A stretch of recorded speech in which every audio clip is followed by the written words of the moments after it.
Olá, bom dia, boa tarde, boa noite. Eu sou Alexandre Silvério, CIO da ZQuest, e hoje a gente está aqui com a equipe inteira de renda variável para um dia especial, para um dia diferente do que a gente faz. Hoje é dia de comemorar, eu acho que não só a equipe de renda variável, mas todos os nossos mais de 50 colaboradores na ZQuest. Durante o mês de junho, tivemos que refletir e, de certa maneira, comemorar os 15 anos de um dos fundos mais longevos e mais bem-sucedidos do mercado financeiro brasileiro.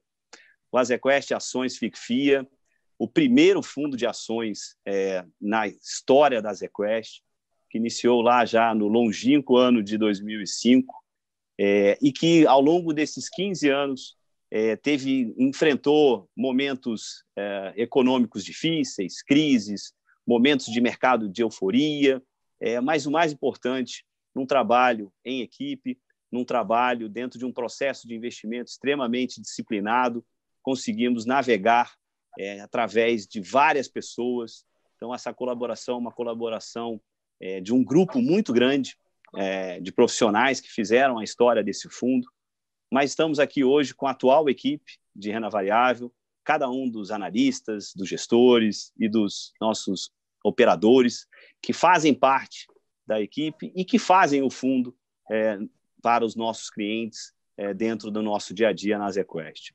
Nunca é bom lembrar que assim, esse é um fundo entre os mais longevos e mais bem premiados, mas também é um fundo que tem hoje um patrimônio de quase 900 milhões de reais, um fundo que tem milhares de cotistas desde investidores institucionais, bem como também várias pessoas físicas através das plataformas digitais. Ou seja, é um fundo extremamente de fácil acesso, como é a intenção da ZQuest em quase todas as nossas estratégias, prover bons produtos, prover bons retornos para os nossos cotistas, sejam eles grandes investidores, mas também aquele pequeno investidor, e neste caso do ZQuest Ações, aquele investidor que hoje busca exposição à Bolsa.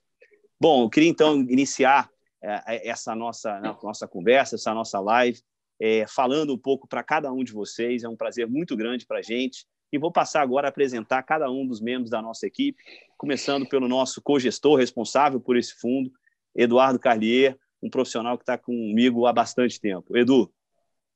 Olá, Silvério, tudo bem? Tudo bem? A equipe inteira. Prazer aqui comemorar com todo mundo esses 15 anos.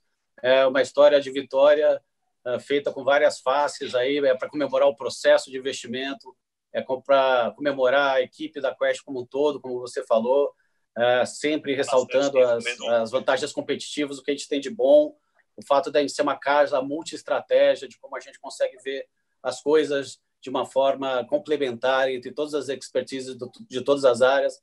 Aqui é o momento para a gente botar a cara um pouco do time de equities como um todo, mas é com grande satisfação que a gente lembra do resto da equipe também e de como eles fazem parte do processo e como isso está no DNA e da cultura de investimento da Quest na hora de colaborar para a geração de retorno para os clientes como um todo. Então, a gente sempre gosta de ressaltar um pouquinho dos valores. Os valores também têm essa característica de multi-estratégia, processo colaborativo, muita discussão entre todo mundo para criar esse case de sucesso que perdura durante muito tempo e que vai muito longe ainda, né? Eu acho que eu vou tentar aqui colocar só além de fazer todos os agradecimentos de praxe, também para a gente não ficar só na história da comemoração, falar um pouco dos papéis, né? E eu acho que, como eu vou aproveitar do expertise de cada um, que desse time de research muito próximo e muito integrado que a gente tem, para já largar falando da Magazine Luiza, que não podia esquecer dela, né? A Mari já está sacudindo a cabeça ali, mas eu acho que a Magazine virou um fenômeno de mercado, né? Eu acho que é um prazer poder falar dela e desses cases que dão certos, né, Silvério? Porque apesar de ter dado muito certo, a gente ter conseguido capturar essa oportunidade foi um case que não foi assim linear, né? Não foi nem um pouco. Uma bela de uma resultado, mas foi acalorada a discussão, né? Sem dúvida. Edu, antes de você falar de Magazine Luiza, que é um case que todo mundo sabe que a gente tem há muito tempo, você foi um dos principais pushers, né? Um dos principais impulsionadores desse case. mas eu queria rapidamente passar pela galera toda que está aqui hoje presente. Então, assim, já que você citou, eu queria apresentar a Mariana Coelho. Mari. Oi, gente, boa tarde. É um privilégio para mim estar aqui comemorando com vocês hoje.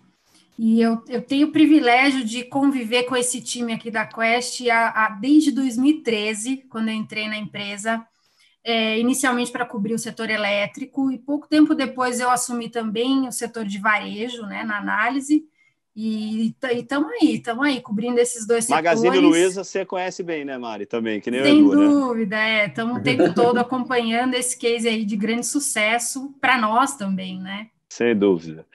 Vou chamar agora o Elian, um sócio bastante antigo da Azequest, um cara que foi importantíssimo para a construção da performance do Azequest Ações ao longo desses anos todos que ele está conosco. Elian.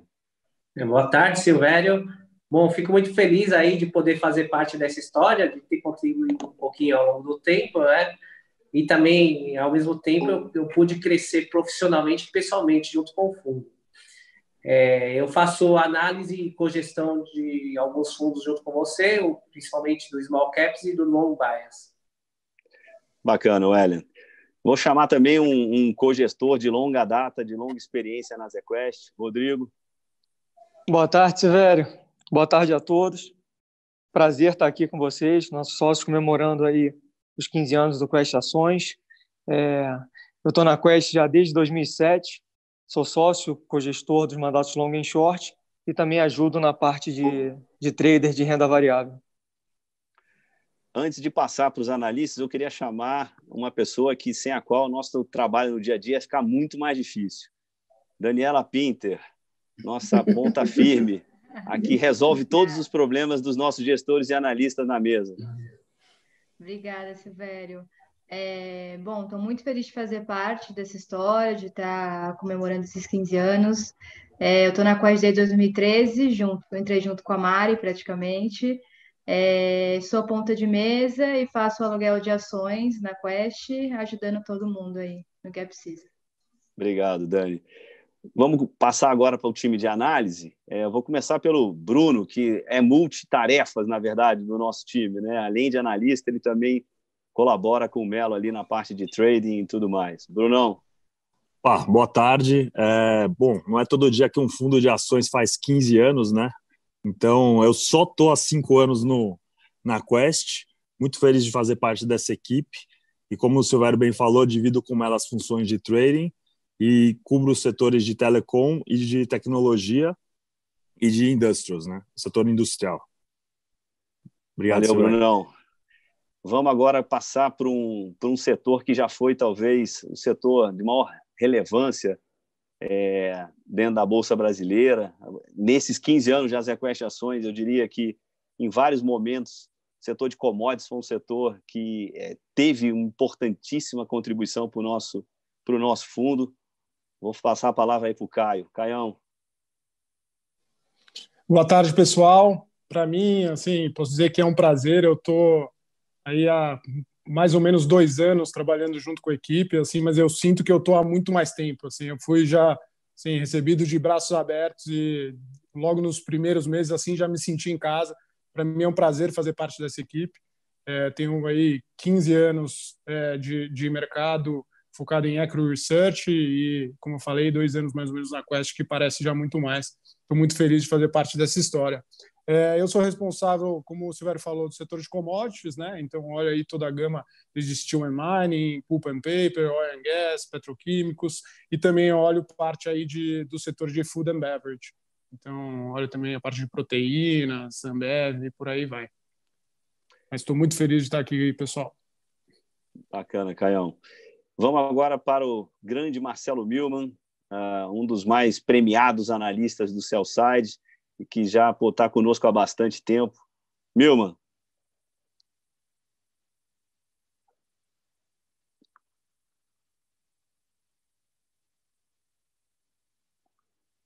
Millman, você está no mudo.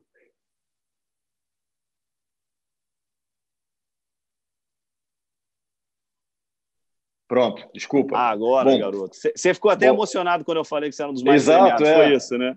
Entendi. Fiquei até um pouco acanhado. Bom, boa tarde a todos, a audiência. Espero que esteja todo mundo bem. Como o Silvério falou, meu nome é Marcelo Milman. Estou aqui na Quest há quase 4 anos. Tenho uma carreira aí no mercado financeiro de um pouco mais de 15 anos também, assim como o Caio. Sempre fazendo Equity Research em diversas capabilities, né? Estou muito feliz Fiquei muito feliz de ter vindo completar a minha carreira na Quest, da onde eu pretendo ainda ter uma carreira muito longa. Hoje eu sou responsável pela cobertura de alguns setores, principalmente financeiro e imobiliário, né? E, obviamente, a gente tem aí um processo de investimento sempre muito integrado, né? A gente dá um pouco de pitaco em tudo. Show de bola. E agora, finalmente, vamos fechar o nosso time de research com a nossa mais recente contratação. E o Daniel, queria fazer um comentário antes de passar a palavra para ele. Ele começou no início de março, ou seja, a gente praticamente conviveu com o Daniel dentro do escritório pouco mais de uma semana, eu diria, talvez até um pouco menos, mas ele já conseguiu rapidamente entender o nosso trabalho, se integrou ao nosso time e, assim, é com muita felicidade que eu passo a palavra aí para ele para falar um pouquinho do que ele anda nos ajudando aí no research. Boa tarde a todos, boa tarde, Silvério. É um prazer estar nesse time da ZQuest, crescendo junto com vocês, aprendendo, ganhando muita experiência com esse time de muita qualidade. Como o Silvério falou, eu entrei no meio dessa pandemia, estou pouco mais de 3 meses aqui e eu auxilio o time a cobrir os setores de saúde, educação e real estate com as construtoras e shoppings. Muito bem. Bom, gente, esse é o nosso time de renda variável. Como já foi dito por mim, pelo Edu, esse time é um time que faz a gestão, mas a Quest é muito mais do que isso, né? A ZQuest é uma empresa de 50 e tantas pessoas, que a gente tem 4 áreas de gestão, e a gente não pode deixar de comentar sobre o nosso processo, como já falei, e também, obviamente, de toda a equipe comercial que cuida do relacionamento com os nossos clientes, que mal ou bem faz toda a parte de acompanhamento dos nossos fundos, e também lembrar, obviamente, de um cara que foi fundamental até para a criação desse produto. Nosso CEO, Walter Maciel, que é um cara que foi sempre um grande incentivador da nossa estratégia de ações, de ser uma casa multi-estratégia, e, sem dúvida alguma, um reconhecimento aqui meio especial para o Valtinho, que, sem dúvida alguma, muito antes da minha chegada, já falava da necessidade da ZQuest ser uma casa multi-estratégia. Bom, Edu, agora voltando para você, né, Edu? Voltando aí para Magalu. Afinal, era disso que a gente quer tratar aqui, dos cases de sucesso que fizeram a ZQuest Ações chegar nesses 15 anos com esse tipo de performance, com esse tipo de resultado. Legal. Só queria lembrar o seguinte, né, Silvério? Eu acho que ano de pandemia é um ano que a gente vai lembrar para o resto da nossa vida, nesse time aqui. E esse time, acho que o ano de pandemia vai valer por 5 de experiência para todos nós. E acho que é um prazer estar convivendo e ter debatido e passado por esse período todo aqui fazendo Zoom, né, se comunicando, isso é uma novidade para a gente, mas eu acho que isso reflete um pouco do DNA que a gente trabalhou muito bem, acho que nos últimos 3 anos, que foi entender um pouco desses ciclos de tecnologia e refletir isso para dentro do case de Magalu nos últimos 3 ou 4 anos. A gente já convive há muito tempo, né? Eu vou fazer as piadas que o time inteiro já está cansado de escutar, mas como estamos em live, eu acho que a vantagem de você... O Brasil tem uma vantagem e uma desvantagem muito clara, né, de você olhar esses ciclos de tecnologia. A primeira vantagem é que muita coisa que acontece lá fora acaba sendo refletida aqui. E a grande desvantagem é que nada que acontece no Brasil acontece do jeito que aconteceu lá fora. Então, acho que Magazine Luiza foi um belíssimo case de investimento nesse sentido. O fato de você olhar para a Amazon era muito longe o modelo de negócio quando o que está acontecendo com a Magazine Luiza agora, a gente podia fazer referência para antes, né? O fato, acho que a Magazine Luiza é um grandíssimo exemplo de omnicanalidade, que era praticamente uma palavra inexistente no vocabulário financeiro há 4 anos atrás. E eles conseguiram surpreender com uma excelente qualidade de gestão da empresa e com muita coragem para transformar um negócio que a gente teve que fazer um acompanhamento muito de perto para ir confirmando a nossa tese. Então, acho que a Magazine Luiza, apesar da gente ter ganhado bastante dinheiro com ela ao longo do tempo, eu acho que a gente aprendeu muito com ela. Eu acho que o mercado inteiro também aprendeu. E eu acho que isso é o que dá maior satisfação, porque ela acaba sendo referência de processo de investimento, eu diria, né? De acompanhamento, de verificação, reverificação de tese de investimento ao longo do tempo, em casos em que a visibilidade e a inovação faziam muito preço. Então, acho que foi um case foi uma aula de processo de investimento e de paciência para ir confirmando a tese ao longo do tempo. Então, para não ficar aqui falando muito sobre um negócio que acho que hoje em dia está mais consensual, acho que a gente pode seguir em frente, mas acho que na história recente, acho que é um dos papéis que realmente chamaram a atenção. E só para não ficar falando dela, eu acho que isso se estendeu para todos os outros processos, para todas as outras discussões com relação a esse tema. Então, eu gosto muito de lembrar que a gente foi aprendendo a um tema. O Brasil tem um foco muito grande para a discussão de financials e commodities ao longo do tempo. Esse foi um tema em voga lá fora, de replicação não muito perfeita no Brasil, mas eu acho que a Magazine é um símbolo do que o processo inteiro colaborou para a gente ir identificando essa oportunidade, né? Sem dúvida. Eu acho que a Magazine, como você falou, né, ela nos trouxe, naquele momento, quando a gente começou a debater, muito mais do que a performance, né, em si, para o fundo. Ela trouxe um debate sobre como deveria passar, dentro do nosso processo de investimento, a considerar o tema da tecnologia. Vou pegar esse gancho, Edu, para passar a bola para a Mari, falar de uma outra empresa de varejo, que claramente também a gente faz parte da carteira hoje, e tem a ver com esse tema, de certa forma também, mas que ela pode trazer um pouco da visão sobre por que ela está na nossa carteira hoje e qual é o estágio do negócio em que a Centauro se encontra. Mari. Vamos lá, falando de Centauro, gente, esse é um daqueles raros cases aí no nosso varejo no Brasil, que a gente vê essa combinação de uma execução da loja física boa, combinada com um digital, com um DNA construído dentro de casa, né? Isso é raro, ao menos nas empresas listadas, né? Tirando a Magazine Luiza, evidentemente, que é o outro grande exemplo, de uma empresa que lá em 2016, 2017, já criou um sistema próprio de integração de estoque, já estava com o estoque da loja física disponível no online. Isso é coisa que tem empresa aí de varejo, queridinha do mercado, que a vida inteira negociou com prêmio, que ainda não chegou a implementar, né? Então, você tem uma Centauro já com a FID em todas as lojas. Isso é uma coisa que nos chamou a atenção já lá, quando a empresa abriu capital recentemente, e tem se provado vantajoso agora no momento da pandemia, em que o mundo se tornou todo online, né? Então, e agora esse novo passo que essa empresa está dando, né, de aquisição das operações da Nike do Brasil, certamente vão consolidar esse protagonismo da Centauro no segmento de esportivo, né, varejo esportivo. Então, a gente segue otimista com esse case, por essa boa combinação, enfim, um management extremamente ágil, que sempre demonstrou agilidade nas estratégias. Então, é o que justifica aí, em rápidas palavras, o nosso otimismo com esse case. Legal, Mari. Eu vou voltar um pouco no tempo agora, na nossa live.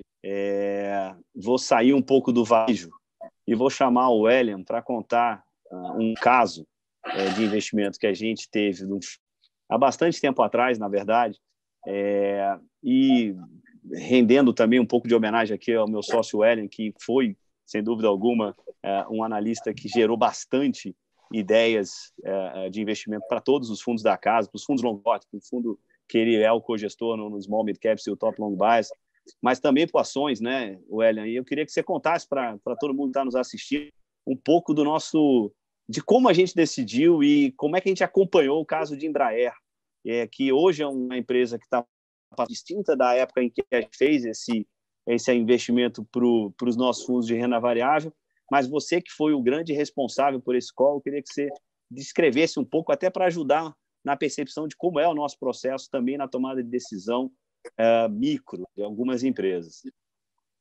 Não, legal. Infelizmente, hoje é um setor que tem muito avião no chão, mas era para estar voando, né? Então, vamos falar aí de Embraer. Embraer foi uma empresa que a gente acompanhou bem de perto. A gente chegou, inclusive, a ir para Paris, para a maior feira de aviação anual, onde tem a presença dos maiores players de todos os segmentos, né? No setor de aviação comercial, Boeing, Airbus, no setor de aviação de defesa, a Boeing e a Airbus também são muito grandes, mas também tem outros players, como Lockheed Martin, United Technologies, e também a aviação executiva, né, que tem a Gulfstream, Cessna, Bombardier e outros players. E lá, quando a gente chegou lá, a gente viu que é um mundo totalmente à parte, porque é uma indústria extremamente capital intensiva, né? O avião mais comum, os aviões mais rodados do mundo, né, o 737 e o Airbus 320, eles são extremamente, não caros, mas eles demandam muito capital. Eles custam mais de 100 milhões de dólares cada um de preço lista, né, o que é 500 milhões de reais. Então, tem toda uma cadeia por trás, não só envolvida na fabricação, mas também na manutenção e no financiamento desses ativos. Desde coisas mais complexas, como sistema de navegação e motores, até coisas simples, como assentos. Na época, os assentos eles tinham que ser mais finos e mais leves para aumentar a eficiência do avião, né, e gastar menos combustível. E também as empresas de leasing, né, porque, como a gente falou, precisa de muito capital para financiar esses ativos. E além dos clientes, né, que são as maiores empresas aéreas do mundo, mas também os governos e as empresas de aviação executiva. Na época, a empresa estava passando por uma mudança extremamente importante, que era o lançamento da segunda geração de aviões. E o ambiente competitivo ele era extremamente complexo, porque se tinha vários players querendo entrar no mercado, como a russa Sukhoi, a japonesa Mitsubishi e a chinesa Comac. Eles não tinham aviões e eles estavam querendo lançar novos aviões. Mas você também tinha a Bombardier, que era o principal concorrente, lançando um novo avião, mas com alguns problemas. E aí, quando a gente foi vendo a evolução desse ambiente competitivo, a Sukhoi, infelizmente, o avião caiu junto com a comitiva de imprensa no lançamento do avião. A Mitsubishi, a gente conseguiu encontrar na feira também, estava extremamente atrasada e com diversos problemas. E a chinesa também continua com alguns problemas, uma vez que ela conseguiu fazer o lançamento, mas os principais clientes do avião são todas empresas chinesas. A Bombardier, na época, ela estava com um problema de lançamento do novo produto, principalmente relacionado ao motor, que tinha uma tecnologia totalmente nova, então tinha toda uma engenharia muito complexa por trás relacionada ao produto. E o produto antigo ele não era mais eficiente, o que fazia com que a empresa perdesse market share, principalmente para a Embraer ao longo do tempo. A gente também conseguiu ter contato com os principais clientes do setor, que eram as empresas, na época, eram as empresas de aviação americanas, e elas elogiavam bastante o produto da Embraer, porque ele era extremamente eficiente, né, e tinha muita confiabilidade, tinha uma manutenção muito baixa.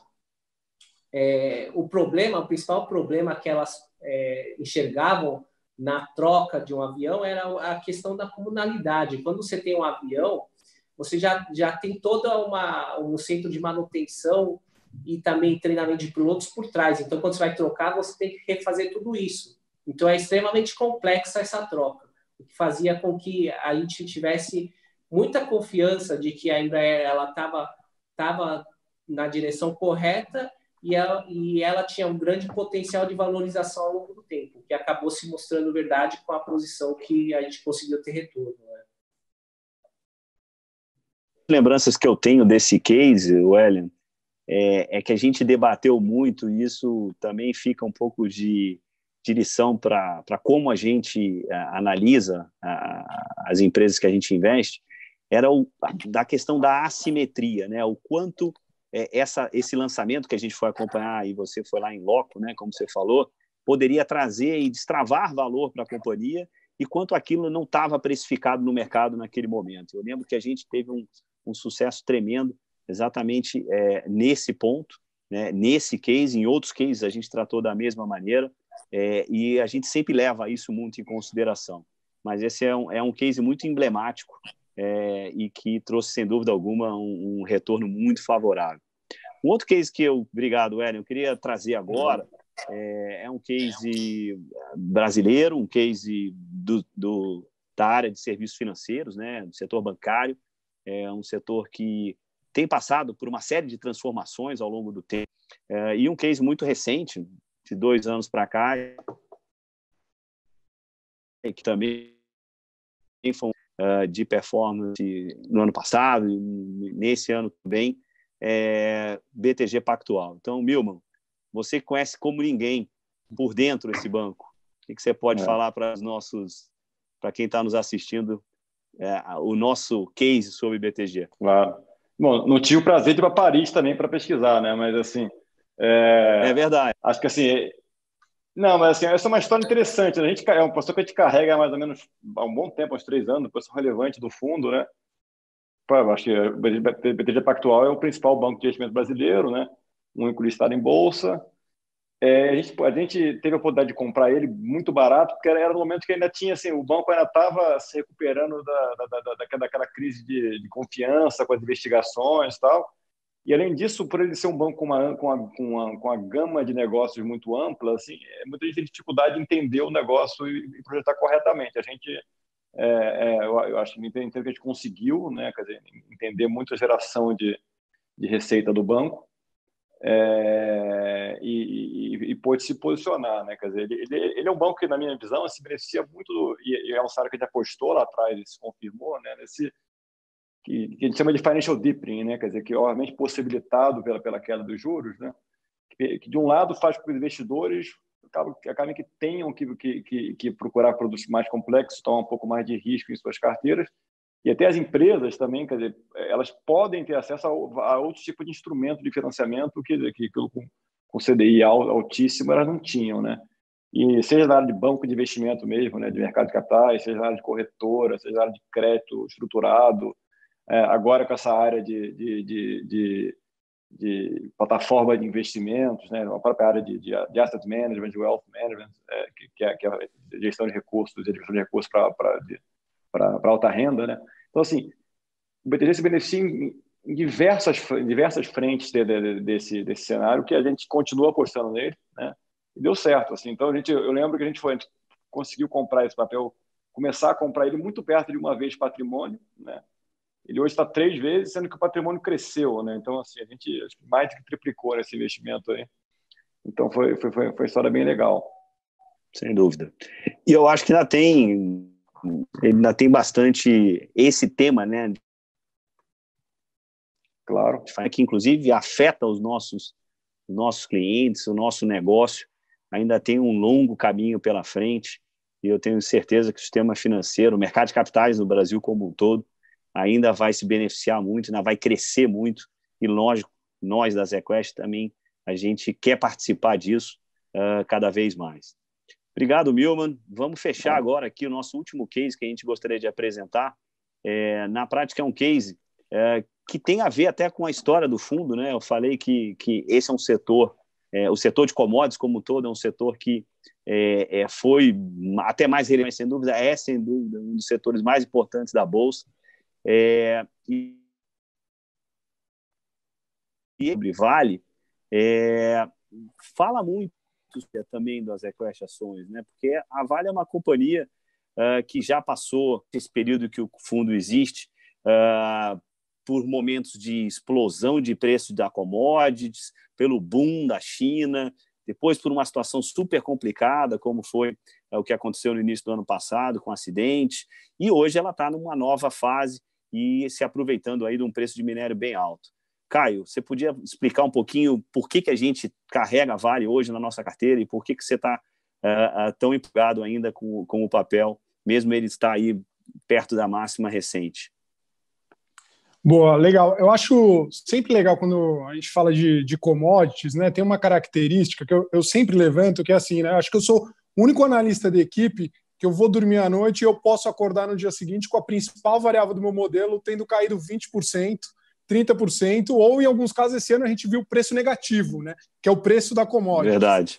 Então, assim, é sempre bom colocar essa característica antes de falar de commodity, porque assim, a gente tem uma obsessão, acho que dentro da Quest, acho que uma palavra que você já falou aqui é assimetria, né? Então, assim, a gente busca sempre tem essa obsessão por assimetrias, o que a empresa está precificando naquela ação, qual é o cenário que a gente está vendo. E acho que por essa característica de volatilidade na principal variável do modelo em commodity, a gente busca ainda mais uma simetria ainda maior, acho que uma margem de segurança ainda maior do que a gente busca em outros papéis, né? Então, assim, Vale um exemplo muito claro dessa simetria enorme, dessa margem de segurança grande que a gente vê no papel. Então, assim, vamos colocar um pouco de números, né? Hoje o minério de ferro está em pouco acima de $100 a tonelada,